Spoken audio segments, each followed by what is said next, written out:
जिस दिन मालेगांव कब्रिस्तान ब्लास्ट हुआ, नमाज जुमा अदा करने के लिए मैं मस्जिद नूर में नमाज जुमा अदा की और मेरा दिन भर का जो रूटीन था घर और मस्जिद ही था उसमें। और मस्जिद के जो मुसल्ली है उन लोगों से मुझे पता चला कि मालेगांव कब्रिस्तान में ब्लास्ट हुआ। मैं ये समझता हूँ इन लोगों की पुलिस कस्टडी में रहने के बाद मुझे ये नतीजे कि इन लोगों को असल जो लोग हैं, असल मुजरिम अव्वल दिन से मालूम थे, बल्कि ये कहें कि ब्लास्ट करने से पहले इनको ये भी मालूम था कि ब्लास्ट कौन करने वाला है, तो ये भी दुरुस्त होगा। लेकिन इन लोगों ने साजिश के तहत हम जैसे मुस्लिम नौजवानों को फंसाने की एक पूरी साजिश तैयार की थी और उसमें वो लोग सरेदस्त कामयाब हो सके।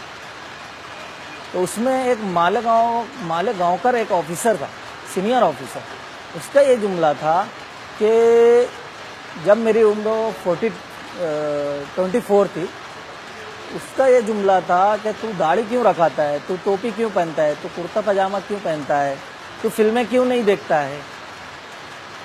बोले तू कट्टर मुसलमान है, हमको ऐसे लोगों की ज़रूरत है, जेलों को भर देंगे हम ऐसे लोगों से। पुलिस कस्टडी में ATS अफसरान ये कहकर ये मारा करते थे कि तुम्हारा न ब्लास्ट करने की औकात है, ना तुम ब्लास्ट कर सकते हो। सिर्फ झूठे कन्फेशन, झूठे कागजात पर साइन लेने के लिए उन लोगों ने 48 डेज 3rd डिग्री टॉर्चर से गुजारा। ये पेशानी पर और कान पर इलेक्ट्रिक शॉक दिया करती थी, जिसकी वजह से आज भी वो दर्द मैं महसूस करता हूँ। ये जो सर का जो हिस्सा है, कभी मेरा दर्द करता है और पेन किलर लेता हूँ तो जब भी मुझको रिलीफ होता है।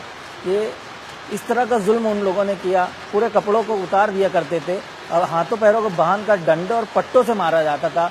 और जब तक कि मैं ये कबूल न कर लूँ, जब तक के मारेंगे, इस तरह का जुमला उन लोगों ने अदा करते थे। और घर वालों के ताल्लुक से, घर के औरतों के ताल्लुक से गंदी बातें, गंदी गालियाँ दिया करते थे। ये उन लोगों का 48 डेज कंटिन्यू ये चला है। घर की औरतों के बारे में क्या कहते थे? आप बोल रहे हो ना कि गंदी बातें, ऐसे जुमले हैं जो मैं मेरे जबान से अदा नहीं कर सकता। गंदी गालियां घर की औरतों को लाएंगे, उनके साथ भी जबरदस्ती की जाएगी, जिस तरह तेरे साथ किया जा रहा है।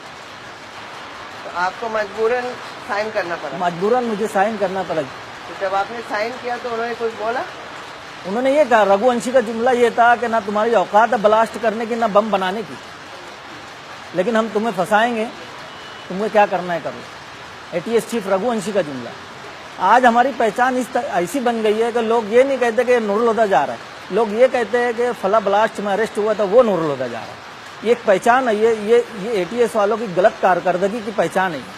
मैं ये कहना चाहूँगा कि अगर आप 2006 में असल लोगों को गिरफ्तार करते तो सन 2008 मालेगांव का ब्लास्ट नहीं होता, अजमेर ब्लास्ट नहीं होता, समझौता एक्सप्रेस नहीं होता, हैदराबाद के दीगर ब्लास्ट नहीं होते, मोडासा का ब्लास्ट नहीं होता, गोवा का ब्लास्ट नहीं होता। ये देश का नुकसान हुआ है। कहीं ना कहीं ATS ये जिम्मेदार है कि उन लोगों ने असल लोगों को नहीं पकड़ा।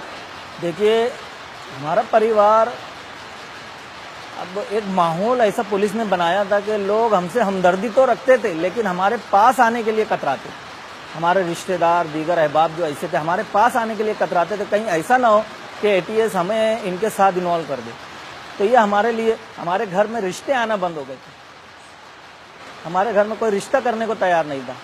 इसका जिम्मेदार भी हम ATS को मानते हैं। वो अल्लाह का एहसान हुआ कि जब हम बेल पर आए तो धीरे धीरे हमसे लोग और करीब आते गए, लोगों को ये पता चलते गया कि वाकई में ये लोग बेगुनाह हैं। और फिर आज एक वक्त ऐसा भी आया कि आज पूरी दुनिया को ये जाहिर हो गया कि हम कितने बेगुनाह थे। तो रिश्ते किसके होने थे आपके परिवार में? मेरी 3 छोटी बहनें थी। अच्छा। उनके रिश्ते अभी ये मेरे आने के बाद धीरे धीरे तीनों के रिश्ते हुए। और उनके पहले नहीं हो रहे थे। बहुत से रिश्ते आते थे, ये मालूम पड़ता था कि ये नूरुल हुदा का घर है, तो रिश्ता नहीं हो जाता था। ये तकलीफ के मराहिल से हम गुजरे। नूरुल साहब, एक बात बताइए कि आज की तारीख में आप ATS को क्या कहना चाहेंगे? ATS को हम ये कहना चाहते हैं, हुकूमत और देश ने आपको एक अहम जिम्मेदारी दी है कि दहशतगर्दी के वाकयात को खत्म करना और दहशतगर्दों को पकड़ना। तो मैं ये चाहूँगा कि इस तरह बेगुनाहों को डालकर लेबल लगा लेना, मेडल ले लेना, ये आपके कोई बहुत बड़ा काम नहीं किया है आपने।